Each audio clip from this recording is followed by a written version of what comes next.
嗨，大家好，我是坦平叔。今天是2025年11月4号，这一期我们继续聊聊俄罗斯入侵乌克兰，看一看乌克兰战场上又有什么变化。今天是俄罗斯侵略乌克兰的第1350天，也是乌军进入库尔斯克的第456天。在前线一共发生了143起战斗。俄军目前在波克罗夫斯克总兵力已达17万人。泽连斯基称俄罗斯人几乎把所有兵力都集中在这个方向，这是俄军试图配合渗透进波克罗夫斯克城的俄军来个里应外合，一举夺下波克罗夫斯克。而乌方也在向波克罗夫斯克调集军队，目前乌方军力已经达到6万左右，双方有大决战的架势。根据媒体报道他说俄军在乌领土上总兵力为60万人左右，真正能够野战部队也就20万人左右，其余的则是技术兵种、文职或后勤人员。而这20几万的野战部队中，真正的精锐也就3-5万人。如果这部分俄军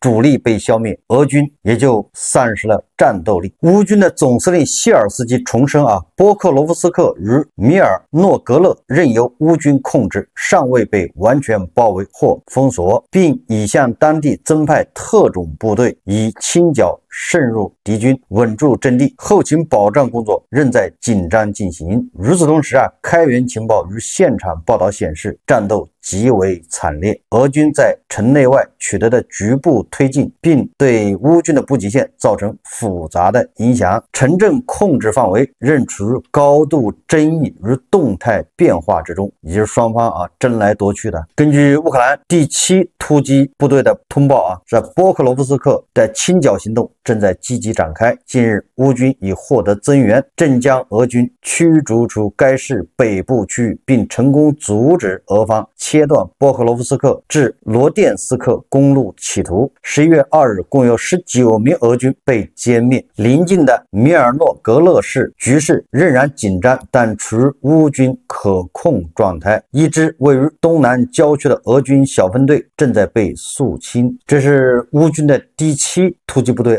那么乌军的第47机械化旅呢，据称在多布罗皮利亚突出部方向，乌军第47机械化旅下辖的第25突击营从新沙霍夫出发，沿着树林带向东侧阵地发起进攻。他们或许伤亡惨重，或许没有损失。总之他们对林带阵地进行了清理，并且向东推进。前沿部队抵达了这个指定位置，但遭遇到俄军第68集团军第39旅的无人机攻击。这个47机械化旅的第25突击营是一次联合进攻。北部的乌军第132侦察营从库彻里夫亚尔出发，向南部发起进攻，也就是这2支部队是夹击这个地方的俄军同时在沙赫夫方向，俄军的海步旅士兵在沃洛迪米里夫卡遭到乌军的反击，失去了一部分他们此前控制的据点。这个双方在波克罗夫斯克不仅打得非常惨烈，而且这个形势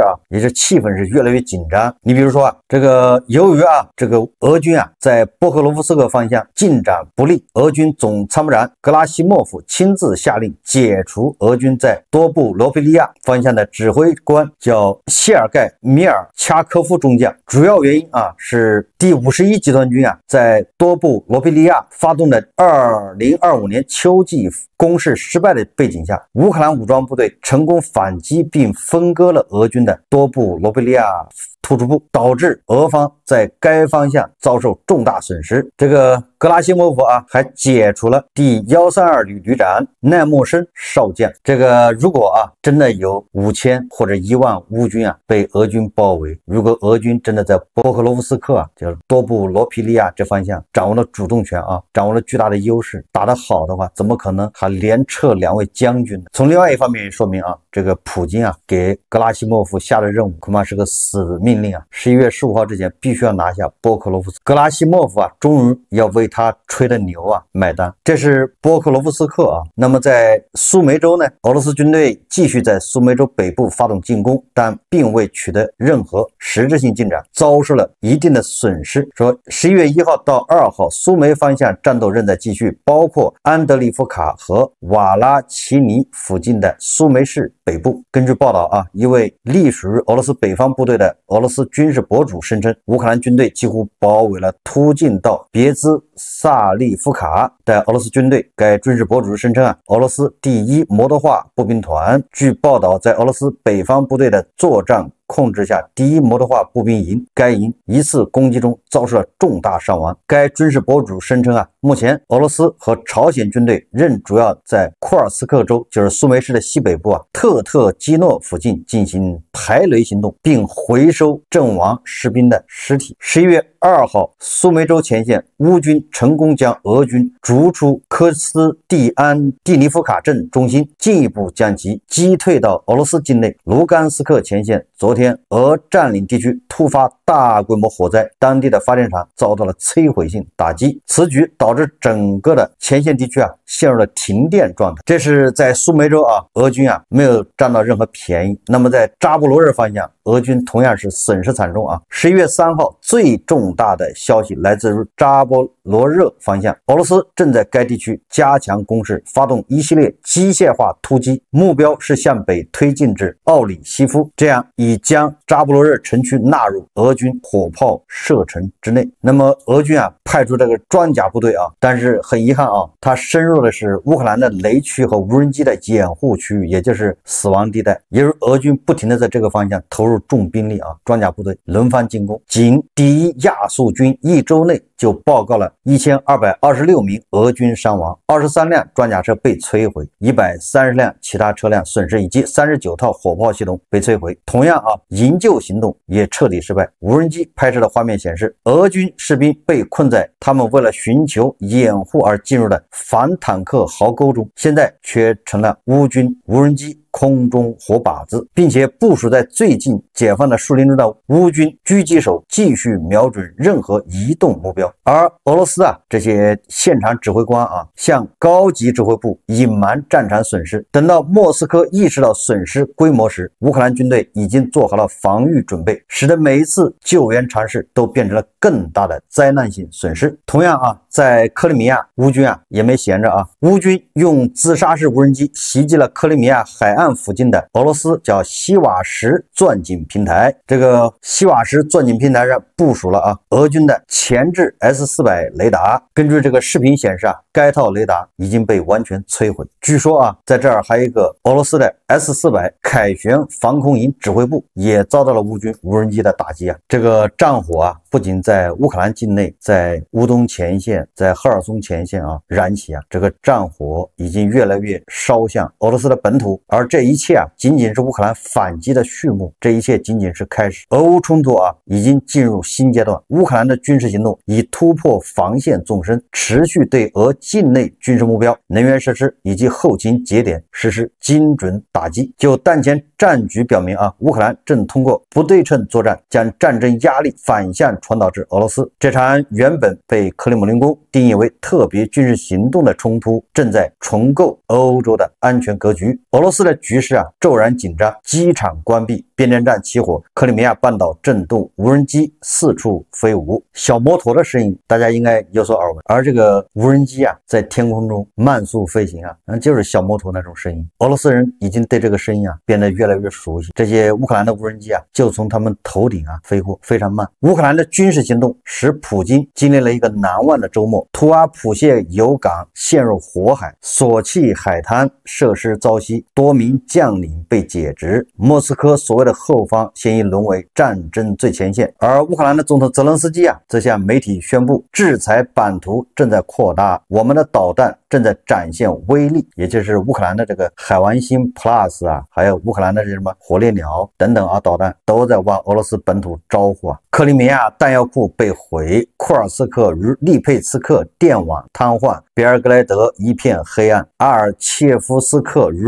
奥列尔陷入无尽的黑暗啊！每一次精准打击都在加速战争的进程。俄罗斯人呢，岁月静好的日子一去不复返。当地时间周日的清晨啊，乌克兰无人机再次袭击了俄罗斯黑海港口图阿普谢，袭击造成2艘船只和1艘石油终端的设施受损，袭击引发火灾。灾。乌克兰安全局一位匿名消息人士告诉法新社，该地点共遭到5次无人机的袭击，其中一次袭击导致一艘油轮起火。这是乌克兰方面说法啊。克拉斯诺达尔边疆区应急部门昨天凌晨通报，这是俄罗斯方面说法，说重要石油枢纽城市图阿普谢的黑海港口设施遭乌克兰无人机袭击受损并起火。通报称，无人机残骸击中一条停泊在港口的油轮，导致油轮甲板受损并起火，不过船上人员均安全撤离。图阿普谢港的输油终端建筑及基础设施均遭到破坏。此外，图阿普谢火车站建筑玻璃被震碎，受无人机残骸坠落影响，图阿普谢郊外一栋居民楼也受损。俄罗斯方面说法啊，那根据这个卫星图像啊显示啊，周日啊图阿普谢港遇袭后的现场情况，至少有2处打击命中了装载码头的俄罗斯石油管道运输公司输油管道1艘油轮，可见明显的损伤。这个黑海关键出口码头年处理原油高达700万吨。这个图阿普谢港啊，是俄罗斯目前最大的这个石油出口港口，这个已经被乌军盯上了，还怎么出口呢？这是乌克兰安全局特种作战中心与国防部联合发起的一个行动。这次使用了携带100多公斤的高爆炸药新型攻击无人机，对目标的摧毁能力接近于一枚小型的巡航导弹。看样子这是乌军特地为这个图阿普谢港设计的。该港口占俄罗斯原油出口的20%。乌克兰方面说只要战争继续下去，俄罗斯的炼油厂、石油和天然气码头、输油和天然气管道的大火就会继续熊熊燃烧。还有这个乌克兰的无人机残骸坠落在距离莫斯科仅180公里的图拉市一条居民街上，几乎近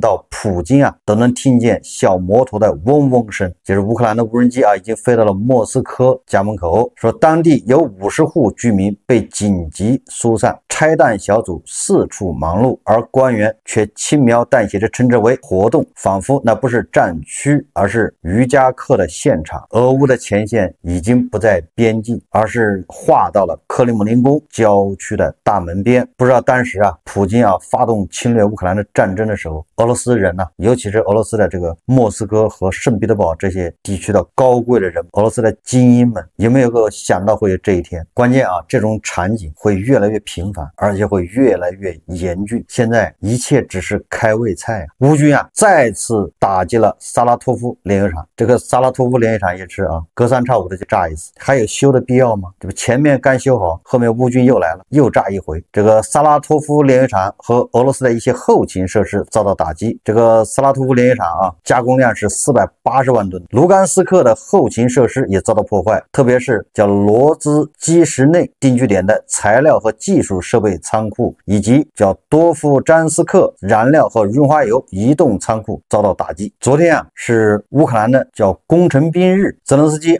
向乌军的工程兵致敬和感谢。乌克兰在前线取得的重要成果离不开乌军各兵种众多战士的专业辛勤付出，工程兵部队的战士们便是其中的佼佼者，桥梁、渡口和布雷工作都是他们不懈努力的成果。他们冒着枪林弹雨，不眠不休地构筑防御工事，支援其他乌军战士。感谢你们每天的付出，感谢你们专业精神祝贺乌克兰工程兵部队日。我们再看看外交以及国际援助关于这个波克罗夫斯克双方打的是很惨烈，而且目前我们能确信的就是双方还在波克罗夫斯克，至于谁占上风，谁处于不利位置，这个并不是特别重要。我在昨天节目说了乌军能拖一天是一天，时间在乌克兰这边。11月15号，格拉西莫夫如果拿不下波克罗夫斯克，这对普京来说是个极大的打击会动摇普京的信心，让普京怀疑人生那么再从外交层面来看，可以说普京现在是叫举步维艰众叛亲离。首先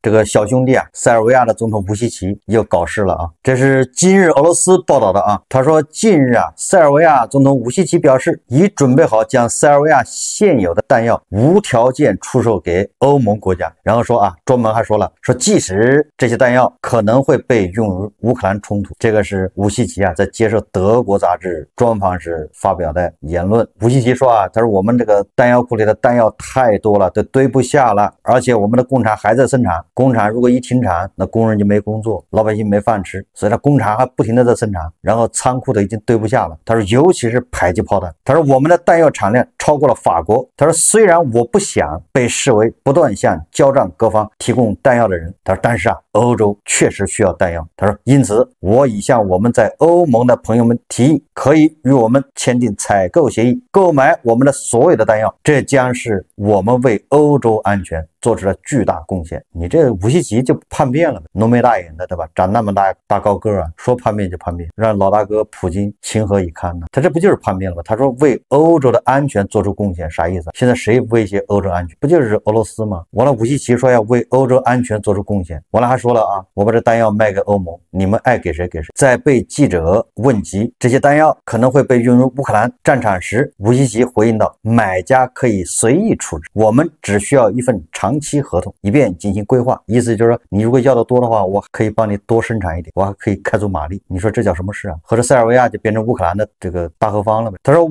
我们愿意与欧洲军队共同扩大我们的军事存在，这个都不重要啊，重要的是武西奇啊曾经多次向普京承诺赌咒发誓，说啊，如果塞尔维亚的武器最终流入乌克兰战场，就是有这个嫌疑的话，那么塞尔维亚将停止执行武器合同。最近一次赌咒发誓还是5月份，9月份也去过，对吧？他去这个俄罗斯啊，参加什么就是吃大席的时候啊，这武西奇不是绕道飞到莫斯科参加什么胜利日阅兵的时候，武西奇再一次赌咒发誓，他说他不知道武器会流到乌克兰战场，一旦有这个嫌疑，他就要停止武器合同。结果你看现在就这么出卖了普京，这不就是打普京的脸吗？我们再看看啊，这个英国啊又在搞事啊。彭博社援引英国自己的消息来源报道称，英国最近又向乌克兰提供了风暴阴影巡航导弹，用于对俄罗斯进行远程打击。据该出版物称啊，交付数量不详的导弹是为了向乌克兰提供冬季供应。这个英国就是哪壶不开提哪壶啊。这个德国啊也没闲着，我们看看德国，乌克兰总统泽连斯基11月2号公开宣布，已收到德国提供的爱国者防空导弹系统，并对德国总理莫尔茨表示感谢。每日电讯报报道啊，说德国正在全力武装自己，以再次改变欧洲。随着柏林为迎接普京做准备，其日益增长的军事实力对北约有着深远的影响。作为莫尔茨发起了大规模改革的一部分，柏林今年取消了所有国防开支的财政限制，旨在打造欧洲大陆最强大的军队之一。就是德国已经悄悄的在武装了，不能叫悄悄，叫公开武装。你说俄罗斯人为什么要唤醒这个德国这头沉睡的雄狮呢？不是自取其辱吗？你看啊，这个德国要求欧盟马上停止进口俄罗斯的钢铁，德国希望堵住俄罗斯的漏洞，并停止从俄罗斯进口所有的钢铁。德国副总理兼财政部长拉尔斯·克林贝伊在即将于柏林举行的钢铁峰会前夕，对欧盟进行了严厉的批评。他要求欧盟全面禁止俄罗斯钢铁进口，指出莫斯科正在通过在欧盟内部进行正式再加工来绕过制裁，偷偷将钢坯运入欧洲市场。11月6日，柏林将举办钢铁峰会，届时梅尔茨将与钢铁行业的代表以及德国钢铁生产大洲总理会面。这一点啊，欧洲确实比较复杂啊。我早就说过了，你欧盟啊，你欧洲，你首先跟俄罗斯一刀两断，没有任何往来。你只有做到这一点，你才有资格啊要求2个印度，对吧？不要跟俄罗斯做生意，不要给他卖什么电冰箱、洗衣机、尿不湿，也不要买俄罗斯的石油天然气。这个特朗普啊，他一直在抱怨这个，所以也不能埋怨特朗普啊，对吧？你欧盟到现在还在跟俄罗斯眉来眼去的，还在做生意啊，对吧？大量的俄罗斯的钢铁，那个钢坯、钢锭还能出口到欧盟，在欧盟境内啊，这个俄罗斯控制的，就俄罗斯的这个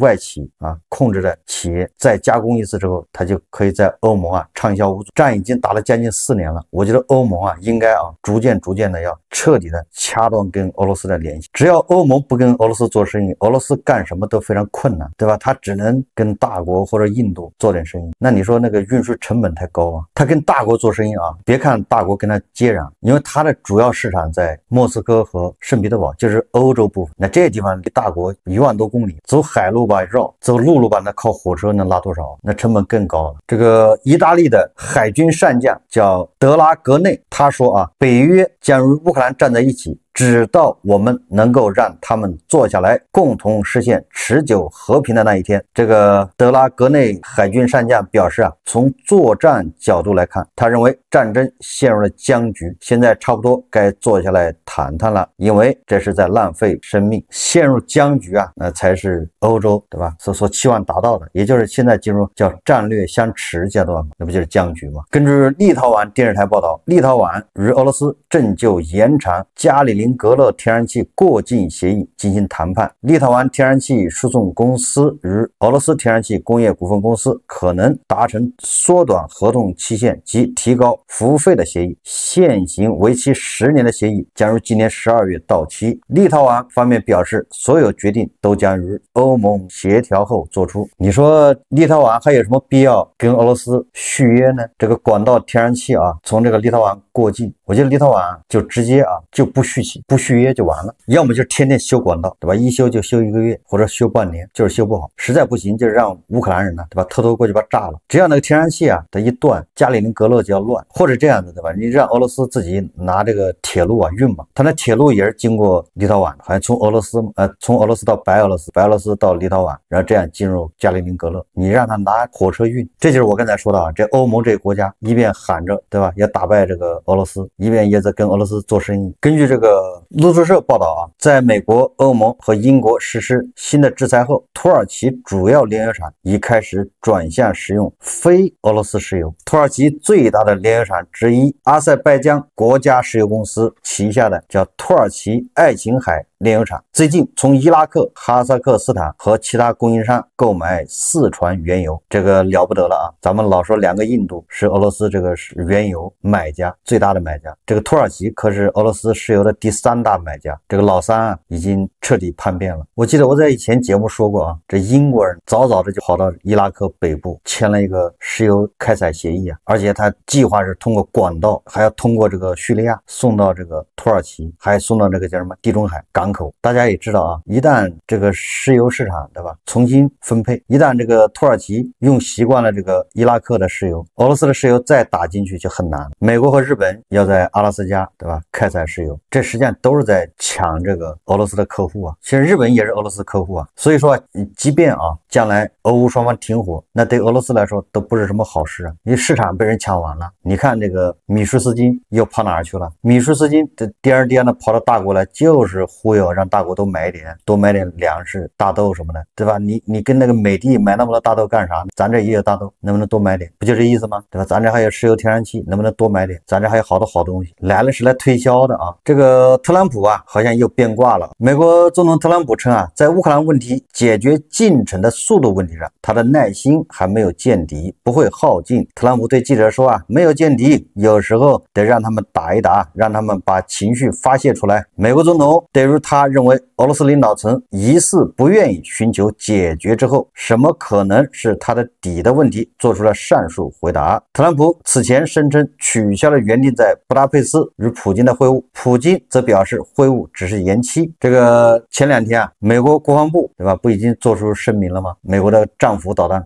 广购，现在向乌克兰提供战斧导弹，这个球就踢到了特朗普的脚下。特朗普一定要援助乌克兰，那这个战斧导弹有的是今天特朗普又说了说他并没有真正考虑向乌克兰提供战斧。其实这个大家都懂特朗普现在拿战斧由于叫摇摆不定还是拿这个当做一个谈判工具来逼对吧，来压这个普京谈判对吧，搞这么多小动作，无非就是给这个普京施压。但毕竟普京也不是吃素的，普京不是吓大的。这个俄罗斯人也硬气了塔斯社2日援引俄罗斯总统新闻秘书佩斯科夫的话说俄罗斯总统普京和美国总统特朗普之间迅速安排会晤是可能的，但目前无此必要。什么意思这话叫伤害性不大，侮辱性极强，癞蛤蟆不咬人他膈应人。什么意思呢？就是佩斯科夫说我们想跟特朗普见面会晤，那是分分钟的事，只不过现在普京觉得没必要。你看看对吧，在这个双方斗嘴这一方面，普京又拿下一局关于